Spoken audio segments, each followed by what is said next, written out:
Praise the Lord मोर एक नुआ video रे पुणी थरे आज बहुत दिन पर आपण मान सहित देखाई मु विश्वास करुच्ची आपण माने भल थिबे आ भल अछंती मध्य प्रभु को दया हेतु मु मध्य भल अछि। आज अनेक सोशल मीडिया रे माने वीडियो देखु अछु अनेक भाई आ भौणी माने आ अनेक आमर ख्रिस्टियन भाई हो जो माने भी अनेक डिबेट बा तर्क वितर्क रे व्यस्त अछंती। आमे जेते प्रूफ करने को चेष्टा कले भी प्रमाणित करने को चेष्टा कले भी शैतान केबे विश्वास करिबो नाही कि शैतान केबे आमन को चांस देबो नाही कि से ईश्वर बोली।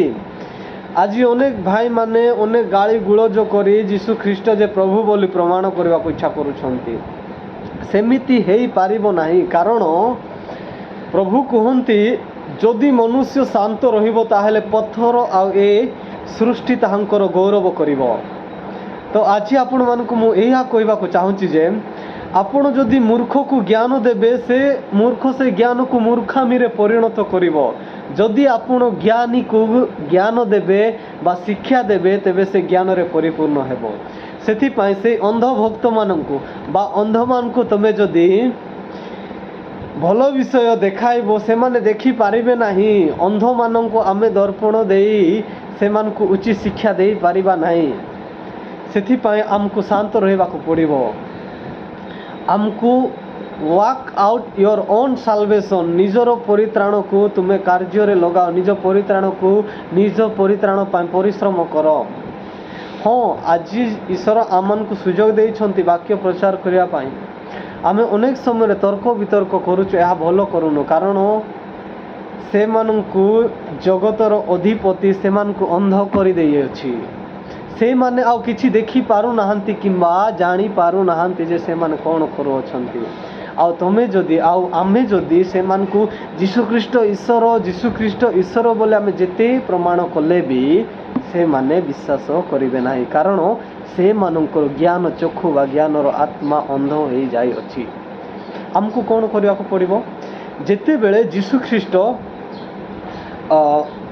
ट्रम्पेट एंट्री बा जेरूसालेम को जाउथिले का सहित गधरे बसी जेसे बेले यीशु ख्रीष्ट जेरूसालेम को जाउ अछंती सेते बेले फारूसी और सादुसी माने कहू अछंती जे तुमरो शिष्य मानंकु बा एई लोक मानंकु चुप हेबा पाई आज्ञा दियो बोली से माने कहू अछंती। सेते बेले यीशु ख्रीष्ट कोन उत्तर देउ अछंती जदि से माने शांत रहिबे तेबे एही पत्थर आ एही पहाड़ माने करो तालिबा ईश्वर को गौरव करिवे।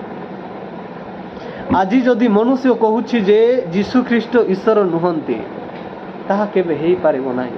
ए सृष्टि हमको प्रमाणित करूछि जे से ईश्वर अटंती। आ आमे जिते चेष्टा कले भी आमे से मान को बुझे पारिबा नाही। शैतान को आमे बुझे पारिबा नाही। शैतान को आमे बुझे पारिबा नाही कारण शैतान प्रथम से ईश्वर को विरोधाचरण करि आसी अछि। तो जो मान को जीवन रे शैतान कार्य करू अछि से मान को आमे केबे भी बुझे पारिबा नाही। मु गोटे विषय आपण मान को बुझे पारिबी ईश्वर कोन पय शैतान को क्षमा कले नाही कारण आत्मा केबे परिवर्तन हुए नाही। शैतान केबे परिवर्तन हेई न थांता कि हेई पारिबो नाही। आज जो मान को जीवन रे शैतान कार्य करू अछि से माने मध्य केबे परिवर्तन हेबे नाही जे पर्यंत शैतान से मान को छाड़ी नाही। आ से मान को जदि हमें गाली गुलज करी से मान को हमें डिफेंस कले लाभ हो नाही। से मान को पा हमें प्रार्थना करिबा प्रभु को राज्य और प्रभु को आत्मा से मान को जीवन रे कार्य करो। परिवर्तन करिबा आमर कर्तव्य ना ईश्वर आ ईश्वर को आत्मा परिवर्तन करिबो।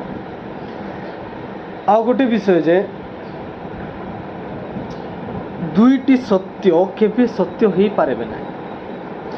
दुईटी सत्य केबे सत्य हेई पारिबो ना। सत्य गोटे से माने भी आमे सत्य आमे सत्य आ मुस्लिम हिंदू समस्ते निजर सत्यता को प्रमाणित करूछंती सत्य बोली किंतु दुईटी किंबा तीनटी सत्य केबे सत्य हेई पारे नाही। सत्य गोटे आ से सत्य होचिंती प्रभु यीशु ख्रीष्ट। से कहले मु पथ ओ सत्य ସତ୍ୟ ଗୋଟେ, ସତ୍ୟ ଅନେକ ହୋଇପାରିବେ ନାହିଁ। ଯଦି ଆପଣ ବି ବିଶ୍ୱାସ କରୁଛନ୍ତି ଅନେକ ସତ୍ୟ, ସବୁ ସତ୍ୟ ସତ୍ୟ ହୋଇନଥାଏ, ସତ୍ୟ କେବଳ ଗୋଟେ ହୋଇଥାଏ। ଆଉ ସମୟ ଏହାକୁ ପ୍ରମାଣ କରିବ ଯେ ସତ୍ୟ କ'ଣ ଅଟେ। ଆଜି ଆମର ଡ୍ୟୁଟି ଈଶ୍ୱରଙ୍କ ରାଜ୍ୟକୁ ପ୍ରଚାର କରିବା, ଅନ୍ୟମାନଙ୍କ ପାଇଁ ପ୍ରାର୍ଥନା କରିବା, ଗାଳିଗୁଳଜ ନୁହେଁ, ଆଉ ଈଶ୍ୱରଙ୍କ ରାଜ୍ୟ ପାଇଁ ପ୍ରସ୍ତୁତ ହେବା। ପ୍ରମାଣ କରନ୍ତୁ ନାହିଁ ଯେ ଈଶ୍ୱର, ଯୀଶୁଖ୍ରୀଷ୍ଟ ଈଶ୍ୱର ଈଶ୍ୱର, ସେମାନେ ଈଶ୍ୱର ନିଜେ ଈଶ୍ୱର। ସୃଷ୍ଟି ପ୍ରମାଣିତ କରୁଛି ଯେ ନିଜେ ଈଶ୍ୱର ବୋଲି। ପ୍ରଭୁ ଯୀଶୁଖ୍ରୀଷ୍ଟ ସେ କେବେ କହିନଥିଲେ ମୁଁ ଈଶ୍ୱର, ମୁଁ ଈଶ୍ୱର, ମୁଁ ଈଶ୍ୱର। Jesus Christ never say, I am God, worship me, I am God, worship me. But He is God too, worthy to be worshipped. That is the thing we have to understand. God never said, God will never argue man to be worship Him. He is worthy to be worshipped, and He created human being to glorify Him, not to request them to worship Him, but He Himself created human being to be glorify Himself. Human being is created to be glorify God, not to glorify himself by God, but glorify God. The Creator never said, your father will never say, respect me, respect me. You have to understand as a son and daughter that your father is worthy to be a respect person. That is what I mean. If we try to prove that Jesus is God, Jesus is God, Satan knows Jesus is God, but never he want to believe that, and he want to accept as a God, because from the beginning Satan has revealing the truth of God.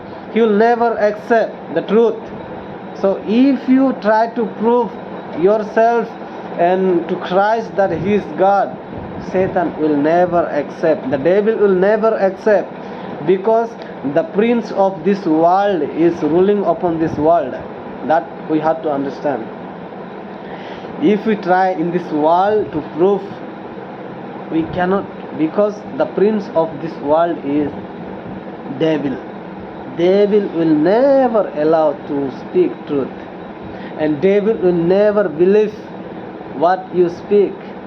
Always he want to destroy the kingdom of God from the beginning of this world. So dear my brother and sister, what I want to say is, let us pray and let us work out our own salvation. Let us prepare and let us prepare ourselves. The time will come, the whole world will confess, and the whole town shall confess His name. Wait patiently, that Christ is coming soon. And we have to pray for others, those who are fighting, arguing, and those who are blaspheming the name of God. As I have said you, truth is always truth. Two truth cannot be true. There is one truth, that is absolute truth. We have to believe that. And thank you for watching this video. I believe that you have understood whatever I have said. Like and subscribe my channel. We'll meet once again in another video. If you have any doubt, you can ask, we'll discuss. But thing is, we don't want to argue each other, because this will not affect our life. It will not affect our life, but it will affect our life. So let us pray for others and for our nation and for every one of us, that will have the opportunity to get to heaven. Thank you.